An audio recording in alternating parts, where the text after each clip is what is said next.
सध्या आपण वर्तमानपत्रात बऱ्याच हुंडाबळीच्या आत्महत्येच्या केसेस वाचतच आहोत। सगळीच माणसं वाईट असत अशातला भाग नाही, पण जी काही ही वाईट प्रवृत्ती समाजामध्ये आहे, थोडंसं त्यांच्यासाठी एक मुलींच्या मनामध्ये तर भीती तयार झालेली आहे। तर अशाच एका मुलीने ही लिहिलेली कविता, आजही एखादी मुलगी हातात मेहंदी घेऊन स्वप्न रंगवते।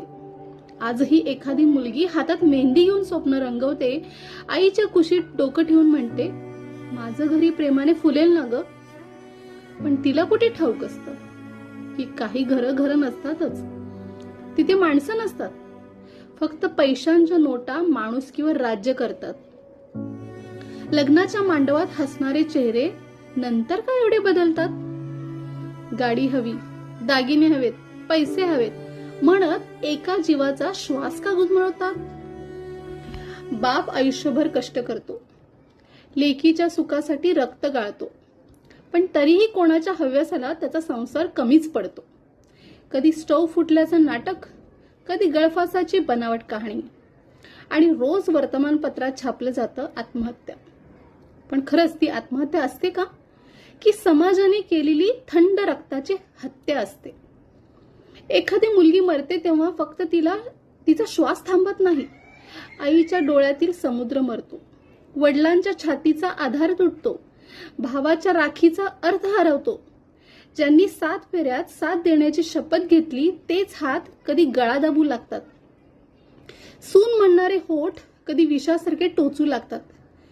किती मुली अजून जळणार, किती लेकरं अजून पंख्याला लटकणार, किती आई अजून रडत म्हणणार, माझी मुलगी खूप मजबूत होती हो। अरे मजबूत होती म्हणूनच ती रोज अपमान सहन करत होती, रोज स्वतःला संपवत होती, फक्त आई वडिलांचं घर तुटू नये म्हणून। समाज अजूनही विचारतो, मुलीतच काहीतरी कमी असेल। अरे कमी तिच्यात नव्हती, कमी तुमच्या संस्कारात होती। ज्या हाताने संसार फुलवायचा त्याच हाताने जर चिता पेटवली तर त्या हातांना माणूस म्हणायचं का। हुंडा मागणारे हात दानवाचे हात असतात, आणि मुलीला रडवणारे घर कधी देवाचं घर नसतं। आज प्रत्येक मुलीला सांगावंसं वाटतं, तुझं जीव कोणत्याही पैशापेक्षा मोठा आहे, तू ओझं नाहीस, तू 2 घरांचा श्वास आहेस।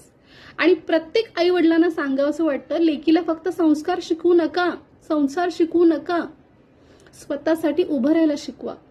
अन्याय सहन करणं ही संस्कृती नसते। आणि त्या नराधमांसाठी एकच प्रश्न, ज्या स्त्रीच्या पोटी जन्म घेतला तिच्याच रूपाला जाळताना हात थरथरत नाहीत का रे। लक्षात ठेवा, एका मुली